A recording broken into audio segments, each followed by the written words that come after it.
অবশেষে ৪ দিন পর এফবি নীলকণ্ঠ ট্রলারের খোঁজ মিলল সুন্দরবনের চাঁদখালি ফরেস্ট ক্যাম্পের কাছে। ৪ দিন ধরে উত্তাল সমুদ্রে ভাসতে ভাসতে বাংলাদেশ সীমান্ত লাগোয়া চাঁদখালি জঙ্গলের কাছে ভেসে থাকতে দেখতে পায় বন দপ্তরের আধিকারিকরা। অন্য একটি মৎস্যজীবীর ট্রলারকে দিয়ে আজ সকালে তাদেরকে উদ্ধার করে গোসাবা ক্যাম্পে রাখা হয়েছে বলে মৎস্যজীবী অ্যাসোসিয়েশনের তরফে জানানো হয়েছে।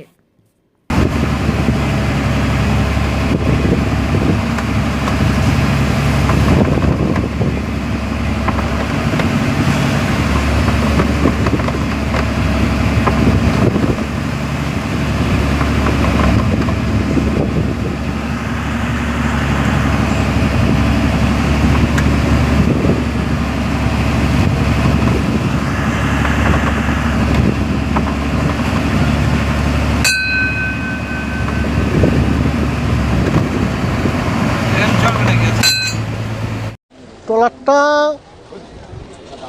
সময় চলে গেছে, তখন হাওয়া বাতাস কিচ্ছু নেই।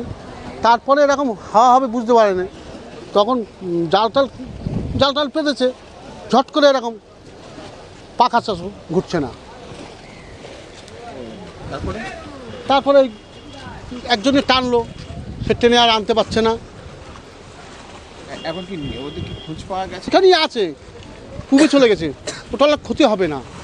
কতজন আছে ট্রলারে? 19 জন। সব কি এখানেই বাড়ি ড্যাম হারবার? হ্যাঁ, দুজন লোক নয় বাইরে। তো কোনো কোস্টগার্ড বা কিছু কি তাদের? হ্যাঁ হ্যাঁ, কোনো যোগাযোগ করা গেছে? না, ওদের সাথে কথা বলা হয়েছে। মৎস্যজীবীদের সঙ্গে কথা হয়েছে? হ্যাঁ। তার কিরাম আছে কি বললো?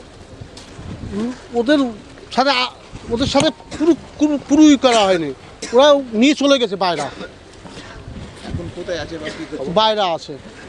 কোথায় বাইরে বলতে কি গভীর সমুদ্রে? ওই তো সমুদ্রে, একদম সমুদ্রে। কি নাম ট্রলারটা? শ্রীহরি। কি নাম আপনার? কি নাম? আমার নাম অর্জুন দাস। আপনার কি হয়? ভাইপো। দিন ধরে যে ট্রলারটা নিখোঁজ ছিল 16 জন ফিশারম্যান সহ এফবি বাবা নীলকণ্ঠ, ওর আজকে সকালে একটা খবর পেলাম যে আমাদের যে গোসাবা যে আইল্যান্ডটা আছে, গোসাবা আইল্যান্ডের কাছাকাছি, যেমন আমাদের বাংলাদেশ এবং ভারতের বর্ডার, যেখানে বিএসএফরা পাহারা দেয়, ওটা হচ্ছে চাঁদখালি ফরেস্ট যে ক্যাম্প, ওই ক্যাম্পের কাছে একটা খাল আছে, ওটা হচ্ছে গুরুন খাল। ওই খালেই ওদেরকে আমাদের ভারতীয় যে বিএসএফ, ওরা কিন্তু ওদেরকে সেফ জায়গায় রেখে দিয়েছে, এবং ট্রলারের মাঝি স্টাফ এবং হচ্ছে আমাদের বিএসএফের যারা অফিসাররা আছে তাদের সঙ্গে আমাদের কথা হয়েছে, তারা সবাই সুস্থ আছে।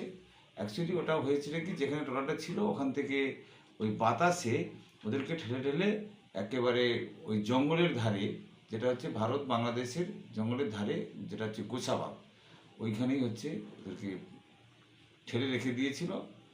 তো বিএসএফ এবং তাদের চোখে পড়তে তারা সেফ জোনে ওখানে রেখে দিয়েছে। তাদেরকে আজকে আনা হচ্ছে? হ্যাঁ, আমরা আবার ওখান থেকে, আমরা তো সমুদ্রে যে ট্রলারগুলোকে পাঠানো হয়েছিল তারা তো অলরেডি মুভমেন্ট করছিল, তো এখন তাদেরকে ওই দিকে যেতে না বলা হয়েছে, খবরটা দিয়ে দেওয়া হয়েছে। আমরা আবার এই দিক থেকে যারা এই জঙ্গলের মধ্যে যারা রাস্তা চেনে সেই সব মাঝিদেরকে আমরা চিহ্নিত করে তাদেরকে পাঠানোর ব্যবস্থা করছি। আপনার নাম? বিজন মাইতি, সম্পাদক, আর্মি ফিশারম্যান ওয়েলফেয়ার অ্যাসোসিয়েশন।